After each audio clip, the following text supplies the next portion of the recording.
ನಮಸ್ಕಾರ. ನೀವು ನೋಡ್ತಾ ಇದ್ದೀರಾ ಶ್ರೀ ಮಾರಿಕಾಂಬಾ ಡಿಜಿಟಲ್ ಟಿವಿ. ನಾನು ಶ್ವೇತಾ. ನಾವು ಪೊಲೀಸ್ ಇಲಾಖೆಯಿಂದ ಲಂಚ ಪಡೆದ ಮಾಹಿತಿ ಇದ್ದರೆ ಬಿಜೆಪಿಯವರು ಪ್ರಮಾಣ ಮಾಡಲಿ. ಸಿದ್ದಾಪುರ ಬ್ಲಾಕ್ ಕಾಂಗ್ರೆಸ್ ಅಧ್ಯಕ್ಷ ವಸಂತ್ ನಾಯ್ಕ್ ಸವಾಲು ಹಾಕಿದರು. ಬಿಜೆಪಿ ಮಂಡಳ ಅಧ್ಯಕ್ಷರ ವಿರುದ್ಧ ಸವಾಲು ಹಾಕಿದ್ದ ವಸಂತ್ ನಾಯ್ಕ್, ಒಂದು ವಾರದೊಳಗೆ ಅವರು ಎಲ್ಲೂ ಕರೆದರೂ ಬರುತ್ತೇವೆ. ಬಿಜೆಪಿ ಮಂಡಳ ಅಧ್ಯಕ್ಷ ತಿಮ್ಮಪ್ಪ ಮಡಿವಾಳಗೆ ಸವಾಲ್.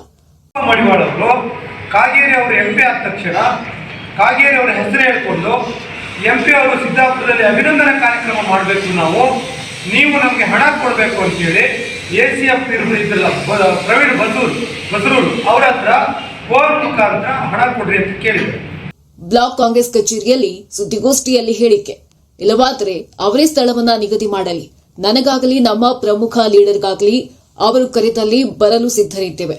ಕಾಗೇರಿ ಎಂಪಿ ಆದ ನಂತರ ಅಭಿನಂದನ್ಗೆ ಹಣ ಕೇಳಿರುವ ತಿಮ್ಮಪ್ಪ ಬಗ್ಗೆ ನಾನು ಹೇಳಲು ರೆಡಿ ಇದ್ದೇನೆ. ಹಣ ಕೇಳಿರುವ ಬಗ್ಗೆ ಅಧಿಕಾರಿಗಳೇ ನಮಗೆ ಮಾಹಿತಿ ನೀಡಿದ್ದಾರೆ. ನಿಮ್ಮ ಬಳಿ ಸಾಕ್ಷಿ ಇದ್ರೆ ತನ್ನಿ, ನಮ್ಮ ಬಳಿ ಕೂಡ ಸಾಕ್ಷಿ ಇದೆ. ವಸಂತ್ ನಾಯ್ಕ್ ಬಹಿರಂಗ ಸವಾಲು. ಕೊಡ್ಲಿ ಮಾರಿಕಾಂಬಾ, ಕಿತ್ಲಕೊಪ್ಪ ಮಾರಿಕಾಂಬಾ, ಕಾನಳ್ಳಿ ಚೌಡೇಶ್ವರಿ ದೇವಾಲಯಕ್ಕೆ ಬನ್ನಿ ಎಂದಿದ್ದಾರೆ. ಅವರೇ ನನಗೆ ಯಾವಾಗ ಹೇಳಿದ್ರು, ತಿಮ್ಮಪ್ಪ ಮಡಿವಾಳರವರು ಅವರು ಹಲಗೇರಿ ಒಬ್ಬ ಮಂಜುನಾಥ್ ಅಂತೇಳಿ ಅಡುಕಟ್ಟಲ್ಲಿ ಡೆತ್ ಆಗ್ತಾರೆ, ಮರ ಬಿದ್ದು ಕಾರು ಮೇಲೆ. ಆವಾಗ ಮರ ಬೀಳಿ ಕಾರಣ ACF ನಾಲಾಯಕ್ ಅಂತೇಳಿ ತಿಮ್ಮಪ್ಪ ಭಾಷೆ ಬಳಸ್ತಾನೆ.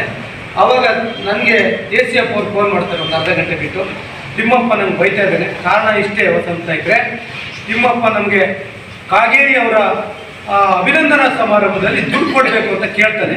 ನಾನು ಆ ರೀತಿ ನಾವು ಯಾರಿಗೂ ದುಡ್ಡು ಕೊಡಲ್ಲ ಅಂತ ಹೇಳ್ತೀವಿ. ಆ ಸಿಟ್ಟಿಗೆ ಇವತ್ತು ನಮ್ಮನ್ನು ಟಾರ್ಗೆಟ್ ಮಾಡ್ತಾ ಇದ್ದಾರೆ ತಿಮ್ಮಪ್ಪ. ಈ ರೀತಿ ಸಂಸ್ಕೃತಿ ಏನಿದ್ರು BJP ಅವರಿಗೆ ಬಿಟ್ಟರೆ ನಮಗಲ್ಲ. ನಾವು ಯಾವುದೇ ಅಧಿಕಾರಿಗಳ ಹತ್ರ ದುಡ್ಡು ಕೇಳೋದಾಗ್ಲಿ ಅಥವಾ ಹಪ್ತ ವಸೂಲಿ ಮಾಡೋಂಥ ದುರ್ಗತಿ ನಮ್ಗೆ ಬಂದಿಲ್ಲ. ಅದೇನಿದ್ರು BJP ಅವರ ಸಂಸ್ಕೃತಿ, ತಿಮ್ಮಪ್ಪನ ಸಂಸ್ಕೃತಿ ಅಂತೇಳಿ ನಾನು ಓಪನ್ ಆಗಿ ಹೇಳ್ತೀನಿ. ಆಮೇಲೆ